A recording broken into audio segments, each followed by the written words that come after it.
موسیقی میشنویم و عصب خود رو آروم میکنیم. در فیلم میخواید نقش بازید؟ بهت سوالی جالب. با کی تقلید کردن رو دوست میدارید؟ وقتی که چشم تو برق ندارد. که اولین مراتبه سرود خونده بوده؟ شخصا با خودی من هم پسند آمده نمی سرود. کدام نمودی توفه رو دوست میدارید؟ من اول سنجیده بودم.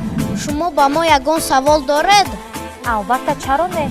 چقدر آزمونی که همه خرد و کلان تماشا میکردن.